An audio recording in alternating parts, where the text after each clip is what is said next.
It's another trading day, another opportunity to do 55 minutes of journey around the world of business. And here's what we have prepared for you today. We'll give you some tips of some stocks to watch out for in February.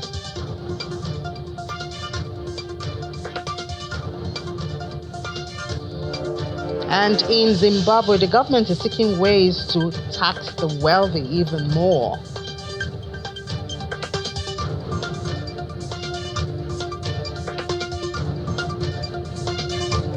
Egypt's PMI is in the right track. They are making some gains.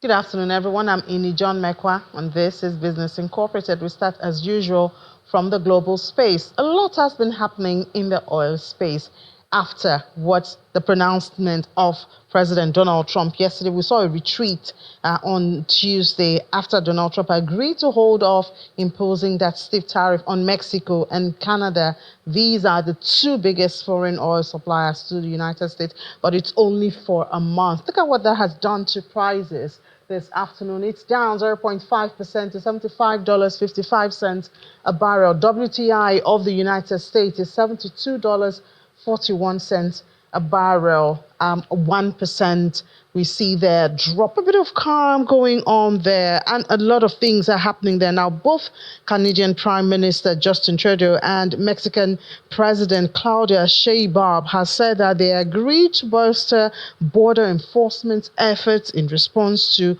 Trump's demand to crack down on immigration and drug smuggling, and that would pause for just 30 days, that 25% tariff, with 10% tariff on energy import from Canada. That is due to have more talks on that today, Tuesday. And despite the deal to pause tariff, analysts say that Canada would remain vulnerable to trade wars unless it expands its export options beyond the United States with more pipelines from oil fields to port. I wonder if African countries can come into play here. Well, Trump plans to speak with Chinese President Xi Jinping as soon as this week, and the White House said that a 10% duty on all China goods is set to take effect later on today. We know that China has also responded to this with the 15% on some of the goods from the United States. Now, on the other hand, there's also the Organization of Petroleum Exporting Countries, that's OPEC,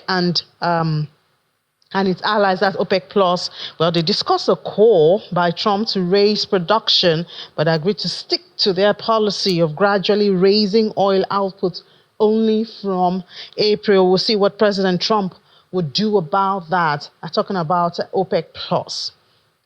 Over to the metal space, I guess the picture is not so different. The tariff or no tariff is also moving the market. Gold price is firm, holding near record peak that it hit in the previous session. It's gone from 2,600 to 2,007 and now is at 2,008, and it's because of the US tariff and inflation concerns that could follow as consequences of that. Spot gold we see went up 0.3% to $2,820.69 per ounce after hitting a record high of 2,830 in the last session. US gold was, however, down 0.2%, $2,852.70. And President Donald Trump, we know, has suspended the tariff on Mexico and Canada, but only for 1 month. Also on the radar this week, a series of U.S. jobs data, which include U.S. job openings data due later on today. ADP employment report due tomorrow, payrolls report on Friday, and we know that eyes are on all of this. Now, for other metals, apart from gold, spot silver edged higher 0.2% to $31.61 per ounce. Platinum added 0.7% to $970.80. Palladium went up also 1% to $1,019.31.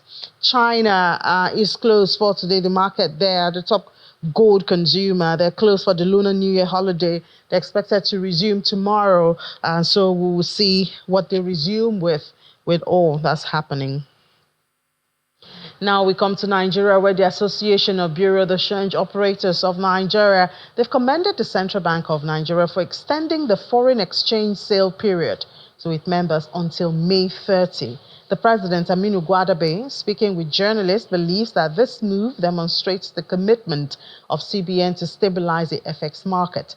According to him, it also promotes inclusiveness through electronic foreign exchange matching system. That's the EFAM.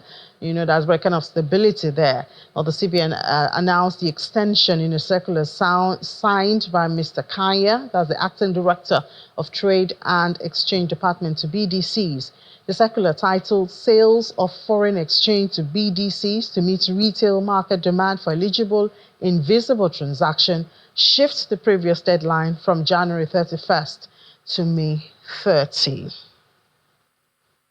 Still staying in Nigeria, the country's construction sector, there are views that some players in the sector are gradually turning to locally produced building materials as a strategy to hedge against the drop in the value of Naira, which has hiked the price of imported materials.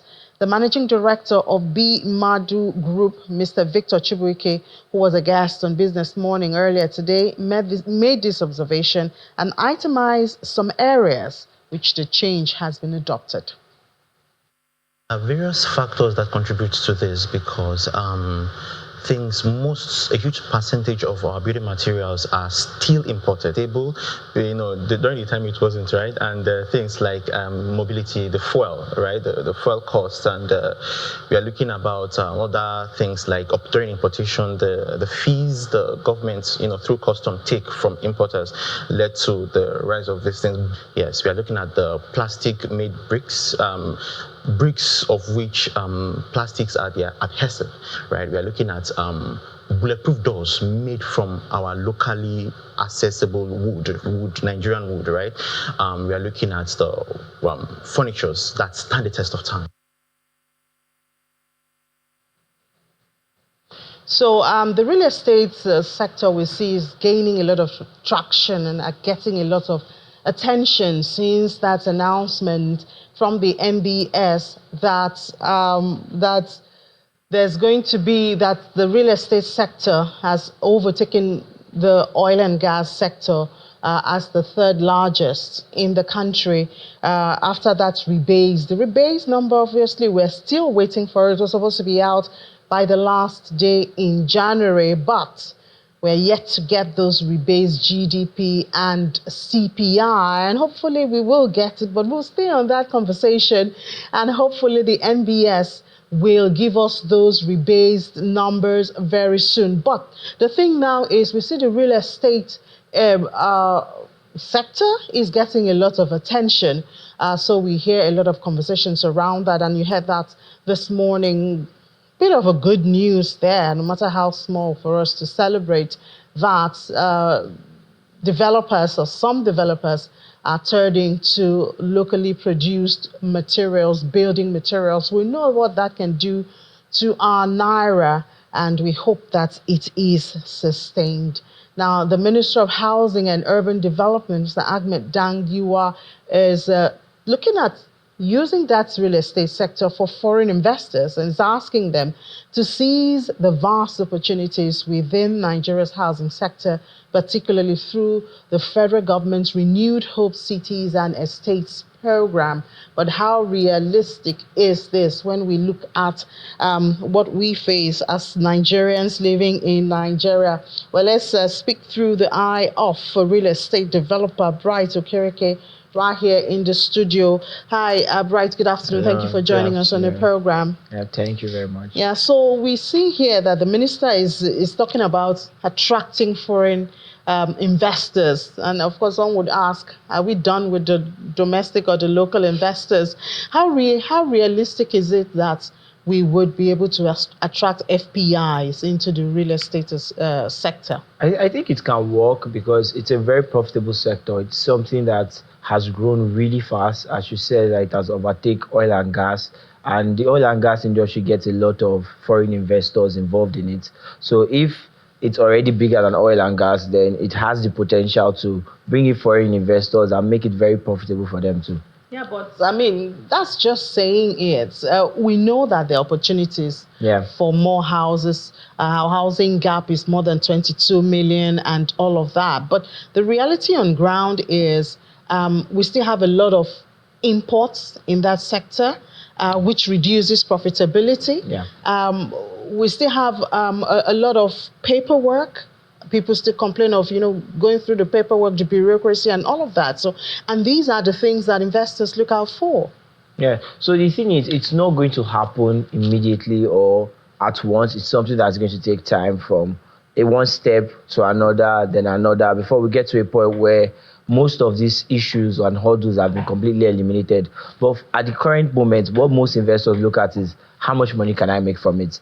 And already as a developer, I'm telling you, the people who are already investing with us are making good money out of it. And it's something that if foreign investors come in, they can also share part of it. And then with time, but would you say we are on the right path?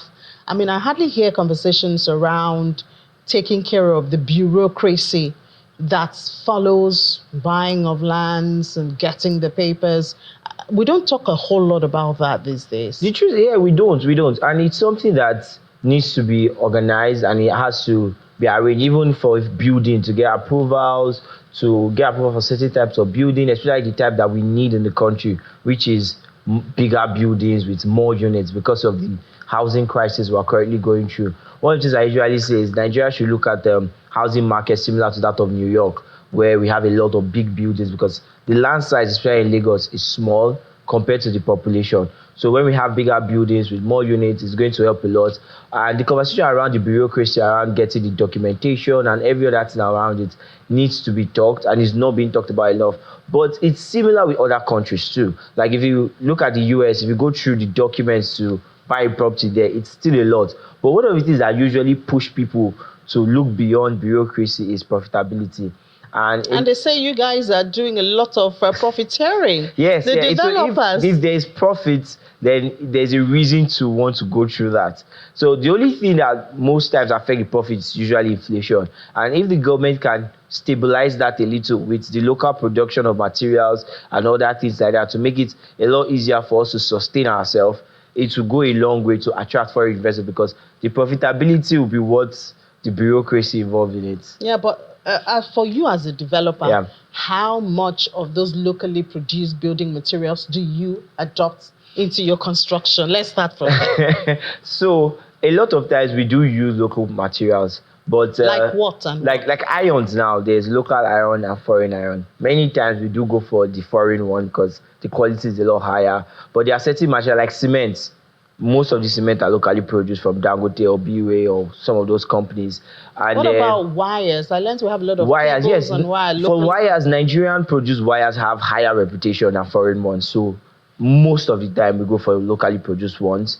And then things like the only fittings are the ones that still are imported mostly. But when it comes to the building structure, we have enough locally produced ones to be able to sustain buildings. But how much of that do you adopt, or do you base it on the request of the clients, or how much the client is willing to pay? It's a little bit of both, because local produced ones are cheaper. But the issue we have is most times when you tell a client that you buy the locally produced one, they seem to have lower confidence in it, because they feel like if it's from Nigeria, it's not that good, which is not the case. So what we do is we do a little bit of both. We get some of them locally produced and a lot of them from importation. So it does seem like we have the message to preach that it's Nigerian made doesn't mean it's low quality. Yes, we do have that message, because a lot of people are convinced that once it's Nigerian made, that the quality is not that good. But we have mortgage, primary and secondary, federal mortgage, and all of it. But funding is still a major one for house ownership. Yeah. What do you see in the future now that the real estate sector is getting bigger and bigger? It's going to get tougher, because one of the things I preach excessively is the fact that the amount of houses we are building does not meet the demand. So the industry is going to grow. It doesn't meet the demand, but we have a lot of unoccupied houses. I think the numbers of unoccupied houses are being slightly exaggerated, because the unoccupied houses are usually in the luxury areas, right? So it's the luxury areas where you see unoccupied houses. But when you come to where the middle class actually live, you don't see a lot of those. Like for instance, where we mostly build our project on the mainland, which is like Surulere, Yaba, while we are still building, we have people renting it. So they rent off plan. So sometimes you not even roof the house. You have people coming around and asking you how much are you renting. So things like that is going to make the industry a lot more competitive. And the thing with mortgage currently in the country is the cost and the timeline of most mortgages, if you meet a commercial bank, is not quite conducive. Most times we've looked for a lot of mortgage partners to work with, and one thing I noticed, a lot of them, they're like 3 years mortgage, 5 years mortgage, and to me I'm like, that is just a payment plan, that's not a mortgage. And because of that, we don't get a lot of people being able to pay long-term payment, 20 years, 30 years, except the few government subsidized areas where you can get that. So once that can be fixed, But we even will the have a lot of subsidized adoption. government, how many people can access it? Very few, because the requirements are very strict and they are just for a certain group of people. And if it can be a lot more open, similar to car loans, there's one thing I've noticed, that car loans are becoming a lot more common because of certain organizations that are making it a lot more open. So if they can open it the way car loans is now open to most people, we'd have a lot more adoption of people getting houses with good rates and be able to own houses and pay over a long time, 20, 30 years. So if you were to recommend, where would this change start from? If I were to recommend, I would say government should look at how to partner with private institutions a lot more. Would that be banks or developers? So it will be banks, a little bit But with you know, banks banks for still have financing. to deal with interest rates. Yes. Regulated by the CBN. Yes. So I mean, it has to be a little bit of banks and a little bit, not the commercial banks, because one of the things I've noticed with commercial banks is when governments go through them, most of these things are not very accessible. Like there was a time I saw a business loan opportunity, that was like many years ago, on CBN website. And then they're like, oh, send it to commercial banks. I read to commercial banks, and everybody kept acting like you don't know what I'm talking about. So, and when one person finally admitted, the person was like, hey, you need a property in Yaba that you own.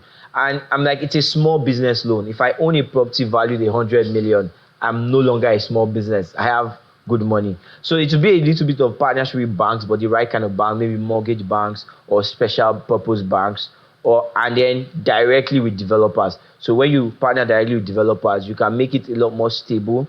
Developers build with funds from the government, finish building, then the people buying pay the government back.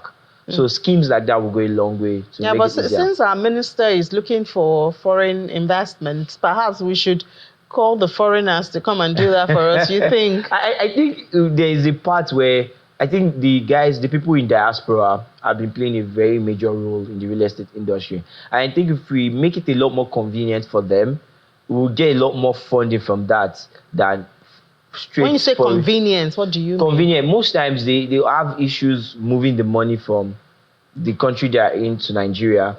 Another major issue they have is also payment plans and things like that, so that they will just be funding it slowly. So they have a lot more capital because of the currency difference of the country they are in versus Nigeria. So if we can find a way to partner more with them, we would have a lot more of them investing in Nigeria and also getting guarantees. Because one of the things that they have challenges with is government changing policies too fast that it now affects their investments. So if they can get guarantees from government and stable enough government that say, okay, once you put your money in, your money is safe, a lot more of them will put in way more money than we'll probably see from the foreign investors we're looking at. So I guess we should reach out again to the Minister of Housing and Urban Development. Yes. And yes, we can get from diaspora remittances, but they also need some more assurance, Exactly. that their investment is safe and there'll be no policy somersaults and all of that. Thank you so much for your time this afternoon. Right, Okereke, real estate developer. Thank you very much. All right, now let's see what's happening in the markets. We did promise that we would give you some tips of perhaps where you could invest in this February and make some money. That'll be after the break. To stay with us. Welcome back. Still watching Business Incorporated here on Channels Television. We'll head to the markets now.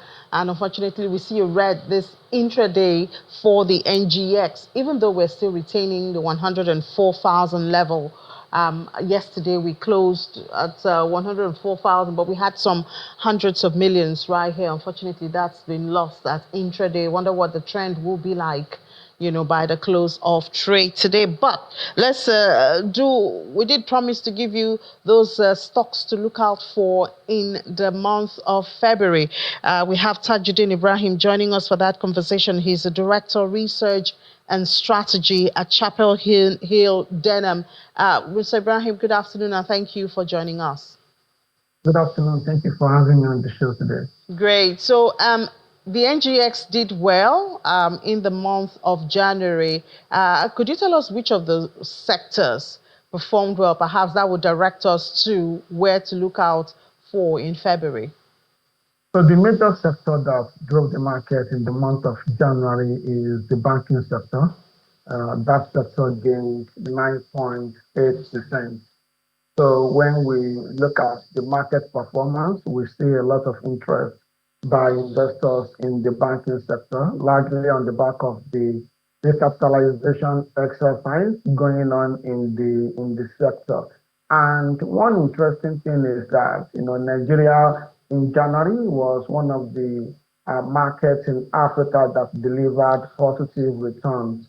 So we have the banking sector being the driver of that performance because every other sector index was down in the month of January. So do we know which of the drivers of that sector, the banking sector? I know mostly to be the fugas. So not necessarily the fugas, but we have the top three drivers of the performance being FCMB delivering what is close to 18% return to investors in the month of January. The next best performer in January was Stanbic IBTC that delivered close to 12% to investors in the month of January. And the third on that list is Zenith Bank. Zenith Bank delivered 11.2% to investors in the month of January. And I think for FCMB, it was largely driven by the positive news around its capital raising exercise. And Stanbic is also gaining momentum in terms of raising capital. And Zenith Bank has fully completed its capital raising exercise. So I believe investors were factoring this into how they priced the three stocks in the month of January. Yeah, we've seen FBN Holding also share an impressive result. And we saw, even though yesterday there was profit taking, but I think for like 2 sessions, there was some positive movement, bargain hunting on it. I wonder if it will be able to sustain that for the month. Well, I think one thing to bear in mind about FBN Holdings, for instance, or any of the banks is that investors would naturally speaking react to any profits that they have booked. Because when you book profits, such as the numbers I discussed earlier, those are paper profits until when you sell the stocks to take advantage of the profit you are seeing. So I reckon that what happened to FBNH was just largely speaking profits taken by investors, and the outlook to my mind for FBN Holdings remains positive. And I reckon that investors will factor that in to go back into the stock at much lower prices to take advantage of another rally in the coming months. Yeah, talking about outlook, what do we see in the month of February? I know some of our viewers will be like, where should we go in this month of February? I think in the month of February, we should still, have a positive look at the market. Delivering 1.5% return in the month of January, to my mind, is an indication that there is still up to 38% return for grab for the market over the next a couple of months before we end the year. So the month of February, I believe that investors should position themselves in selected banks such as Access, GTCO, Zenith, UBA, and Stanbic. And all of those banks, to my mind, are very strong, and investors will be able to take advantage of the expected rally, partly because they are going to pay decent dividends because their earnings will be robust. On the corporate side, I believe investors should be taking a look at the oil and gas sector. Seplat and Aradel are key stocks to watch out for in February in that case. The consumer sector, Nestle and Nigerian breweries are also compelling in that regard because we are going to see recovery in the performance of those two names, largely because they have addressed, some of their internal challenges, particularly Nigerian breweries has addressed is FX challenge. The final stock for consideration for the month of February is Fresco, an agriculture stock. I think that stock is going to deliver another good, return for investors, largely because of the strong performance it's delivered in the year 2024, and it is well positioned to pay dividends to investors. So I believe these 10 stocks on the screen are up for grabs, and investors should take advantage of the strong fundamentals. Yeah, so does it mean that February will be another positive month for the market generally? Absolutely speaking, that is my expectation because we reckon that the stock market, can deliver what looks like 2 to 3% in the month of February, largely because we have, other instruments in the market like, bonds and treasury bills delivering negative return. And interestingly, we have also begun to see foreign investors take advantage and take interest in the Nigerian equities market. We believe that will sustain an upward trend in the market in February. Interestingly, also, we have seen the stability of the exchange rate, since the beginning of this year, and I believe that is also positive for a positive expectations in terms of market performance in February. Yeah, but foreign investors also come with their own risks. It's not money. They can just leave at any time.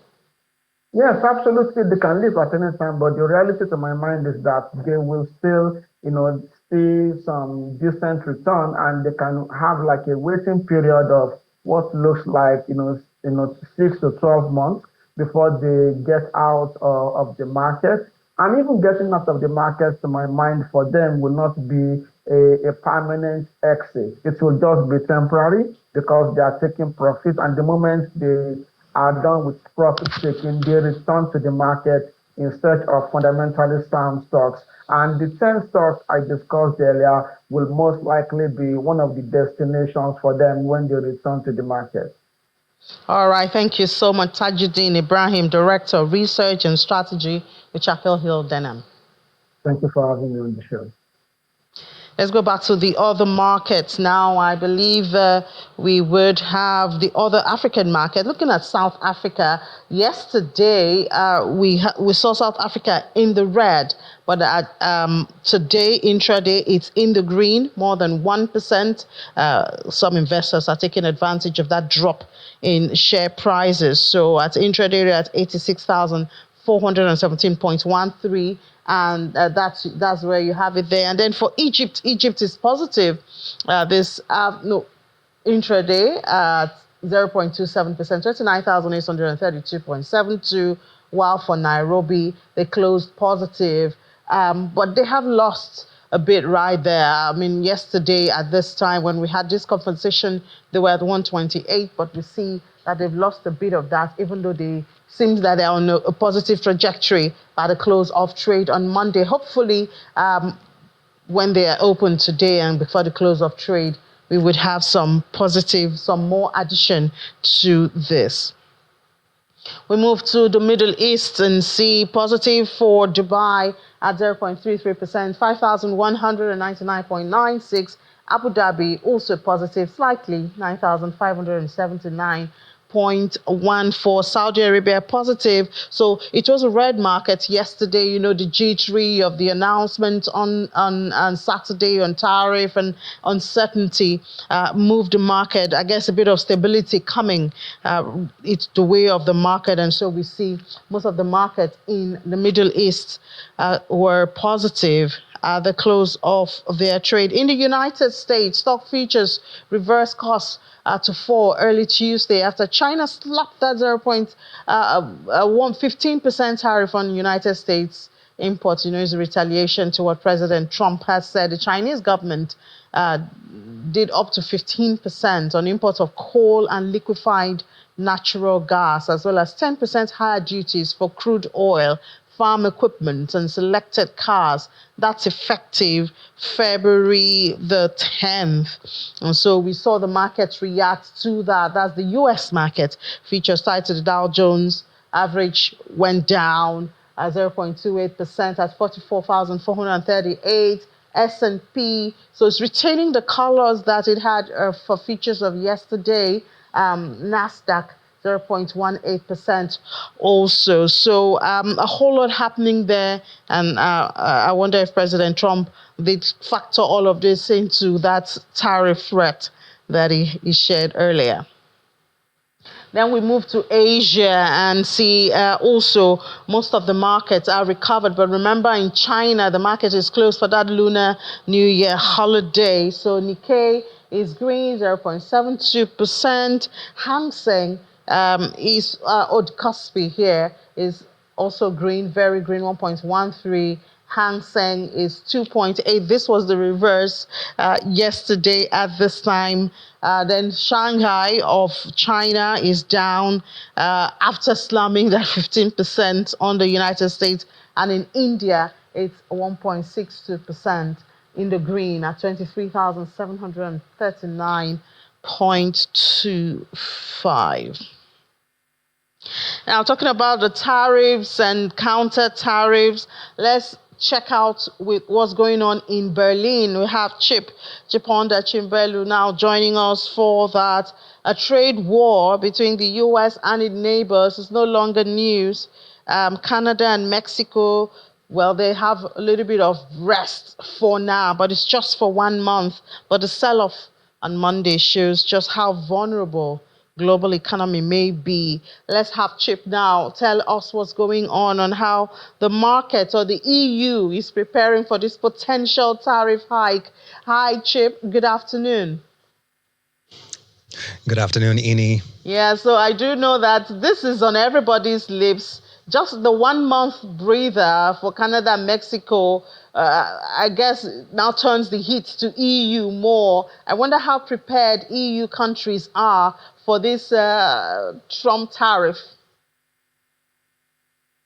Well, any European leaders have been saying that they would retaliate if Trump were to impose tariffs on the bloc.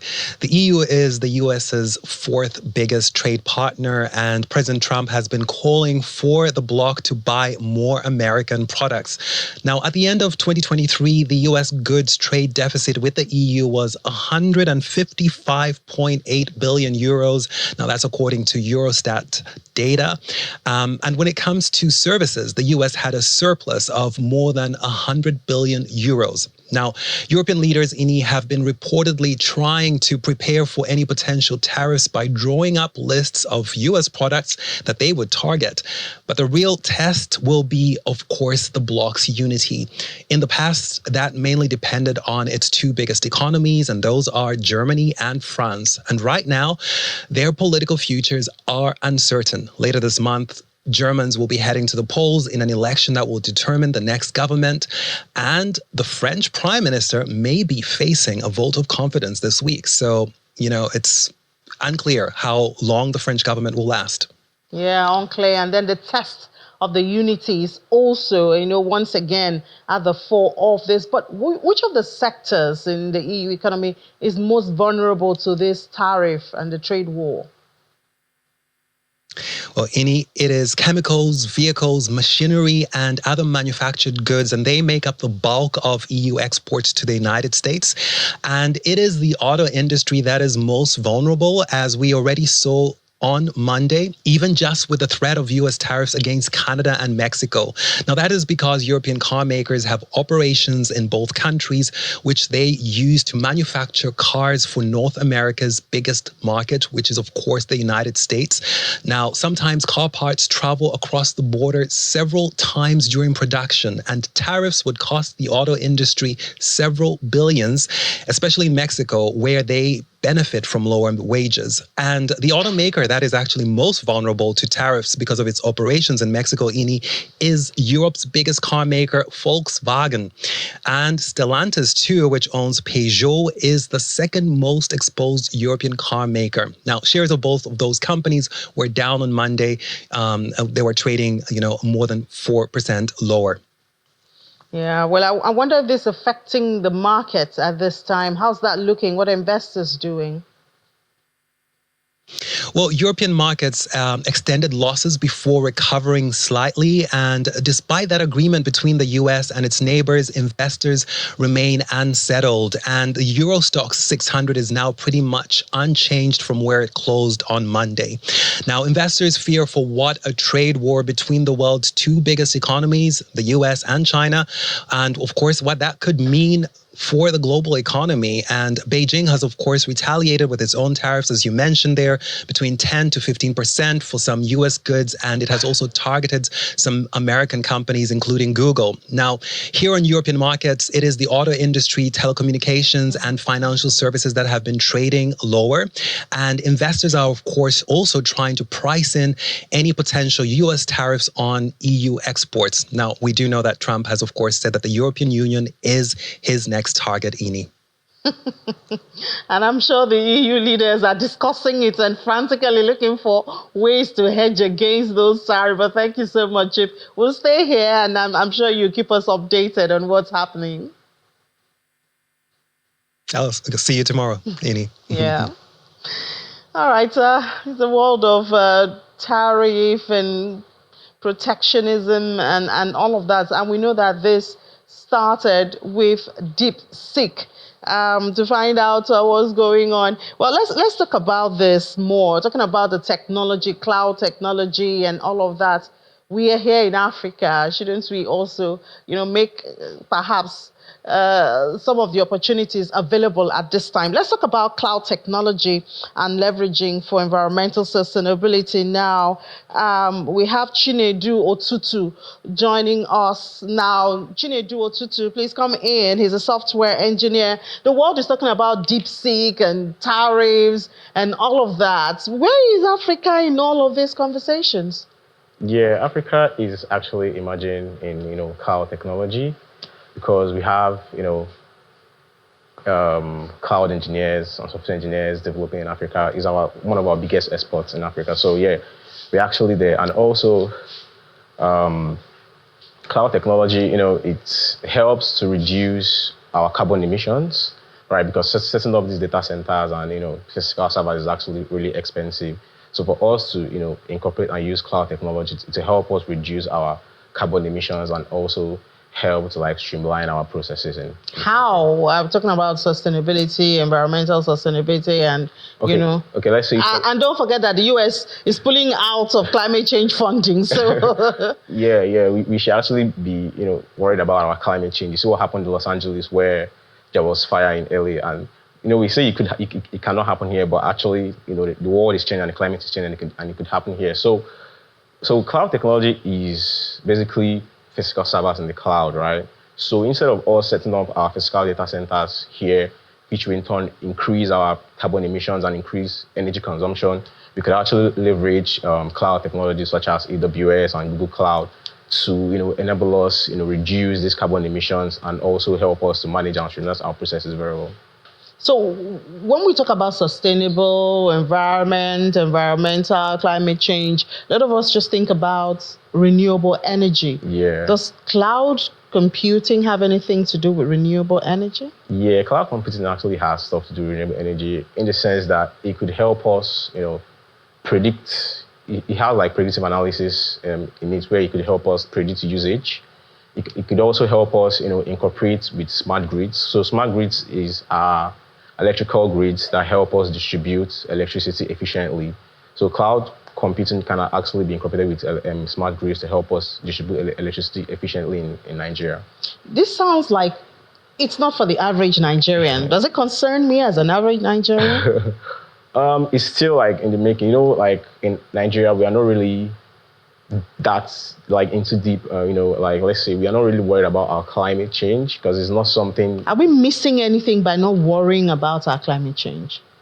Yeah, we are missing out because we have only one world. We only have Earth right now, and we have to actually save the world. And if the government could actually make laws or make rules that help companies where if companies meet certain climate sustainability goals, they are rewarded with incentives, because that happens in the US and Europe, where they have laws where if you meet your climate carbon emission goals, you are rewarded with some incentive. So if that could be something that we can incorporate in Nigeria, I think companies will start actually wanting to reduce their carbon emissions and, to help save the planet.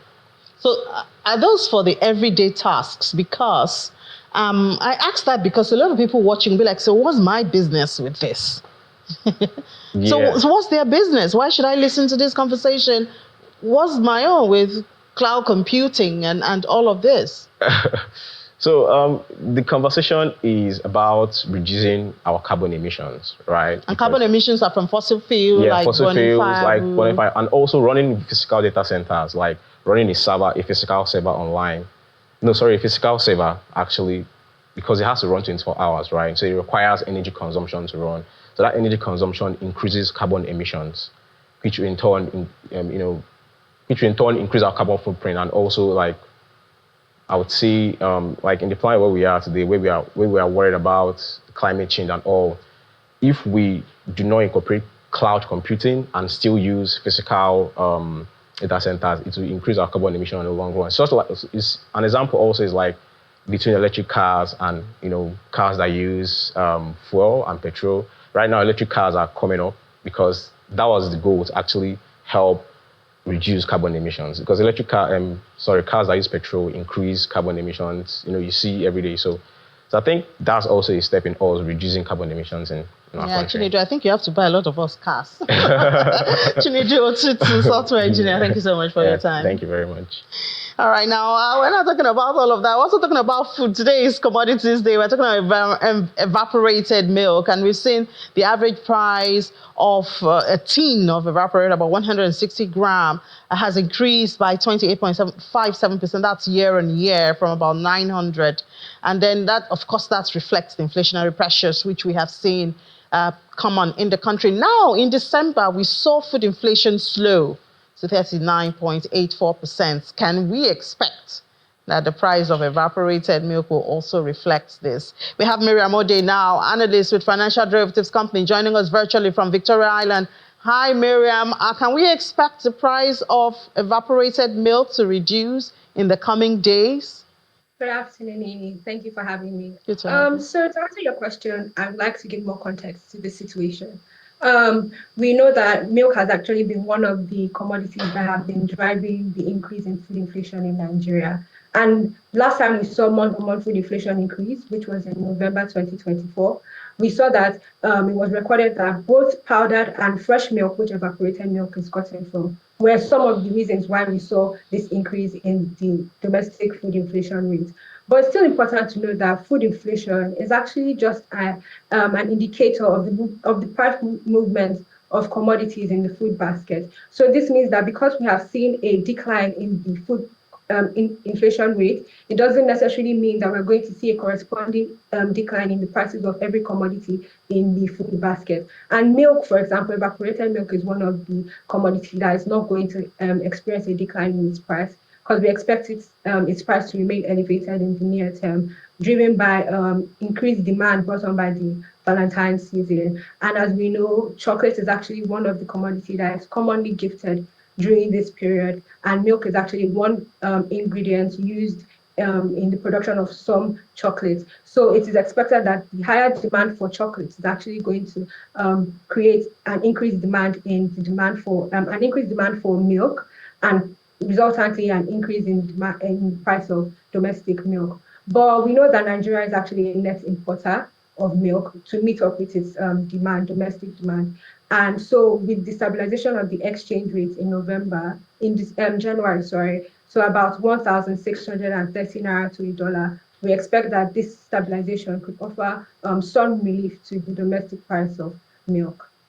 Yeah, so we still see Nigeria's dairy import bill really high at $1.5 billion annually. Are we anywhere close to self-sufficiency? There's still some progress to be done, and we have the potential to actually reach self-sufficiency. Like, Nigeria is actually one of the top 5 African countries with the largest cattle head population in Africa. And what we're seeing is that the government has tried to tap into this potential of the dairy industry. And just 8 months ago, we saw that the federal government, unveiled the National Dairy Program, which is anticipated to achieve the objective of increased domestic milk supply and also achieve self-sustainability and self-sufficiency in milk production. But there are obviously some challenges that are preventing us from reaching this objective, and one of which is the traditional pastoral system, which is still being used in the northern region, where over 90% of our cattle population is being reared. And we also need to take into account the kind of cattle that are bred in the northern region. And we bred the indigenous breed of cattle, which can only produce about 0.5 to 2 liters of milk per day. And when we compare this to the exotic or special breed bred in countries like Kenya that can produce 20 liters per day, we see that there's a huge gap that we could actually be profiting from if we could properly bred our cattle to be able to reach this potential. So, and also there's the fact that most of our cattle production is done in the informal sector, and to be able to integrate this informal sector into the formal sector, it will require a lot of quality control, because we don't know how good this quality of milk is. And so to integrate that, we might lose some milk in the process, further reducing the milk production and the milk supply. And we know that Nigeria consumes about 1.6 billion liters of milk per day. So we have a lot of demand for limited supply.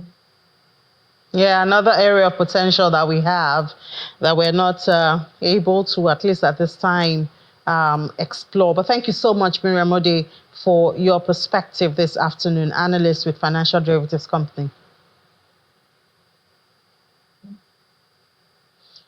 Now let's move to other parts of Africa, where the Zimbabwe Revenue Authority has opted ante in tightening taxation grip on workers after launching an employee management module under its popular TARMS platform. The new model comes into operation with effect from January 2025, when payee returns are submitted. The new development comes shortly after the taxman subjected professionals like architects, engineers, and those who benefit from lucrative consultancy work to pay tax.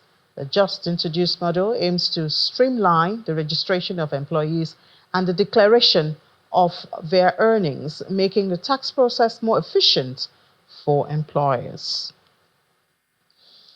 And we go to Egypt, where the non-oil private sector returned to growth in January, with the Purchasing Managers Index, that's the PMI, jumping to 50.7 from 48.1 in December. This marks the highest level since November 2020, according to S&P Global. The expansion follows a prolonged downturn driven by a rise in output and new orders, supported by improving domestic demand and easing cost pressures. The data signals a shift in market conditions, with firms reporting increased sales, particularly manufacturing, construction, and retail.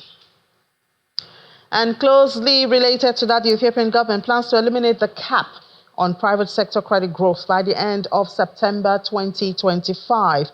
This initiative is part of a broader reform designed to create a more market-oriented treasury bonds at the start of the upcoming budget year. The National Bank of Ethiopia imposed a 14% annual credit growth cap in August 2023 to address high inflation driven by excessive loan expansion. Earlier this year, the cap was increased to 18 because of declining inflation, tight monetary conditions, and improved supply-side factors.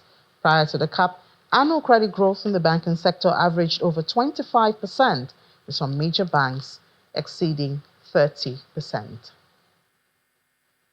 From Ethiopia to the crypto market, let's see if they have some greens to offer us today. And it's Ladi. Right.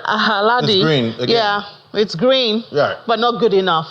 Yeah, maybe to some, but after the bloodbath on Monday, I guess the recovery, it's, We can is in manage. place, but We can manage. yeah, this. but the question now is the downtrend, are investors out of the woods, with this recovery we're seeing? Should we ask President Trump? We should, because he might come up with something. I'm telling and you. the market just goes. So we see XRP, that's 7% up from it dipped about 16% on Monday, with most of the top 100 cryptocurrencies. Ethereum wasn't left out, down over 10%, and Cardano, but all of them, they're recovering today with pockets of red, with one of the stable coins, USDS, that's down, but still a stable coin at $1. Let's look at the price action for January, this time with some of the top cryptocurrencies. That's Bitcoin, Ethereum, and XRP. Let's see how they perform in January. Okay, there you have it.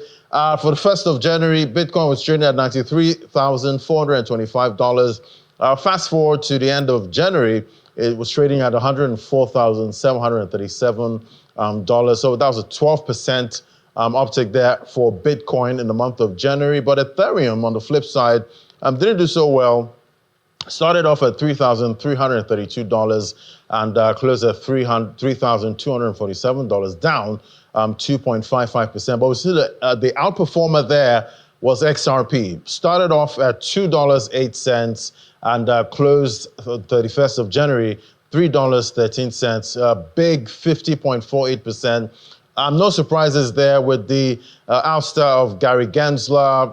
Everyone knew that Gary Gensler was against XRP before the Trump presidency.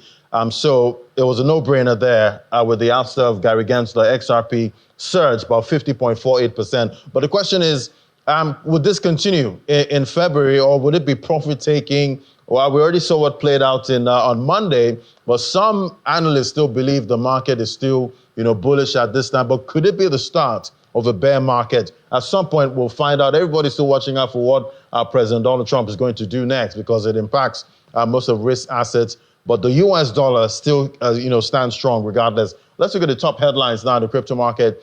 World Liberty Finance, they moved their treasury to Coinbase, one of the biggest cryptocurrency exchanges in the world. So they've moved most of that, most of their wrapped Bitcoin, Ethereum, they've moved all of that into the Coinbase cryptocurrency exchange. Then we see Ethereum.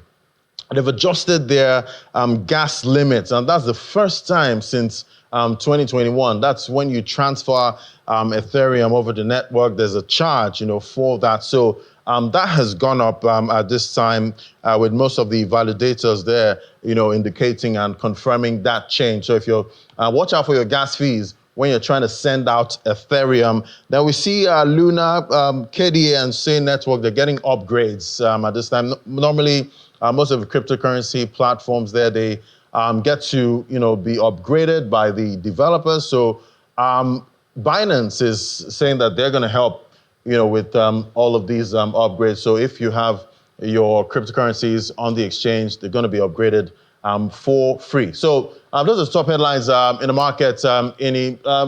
Everyone is still watching out for what's going to play out next.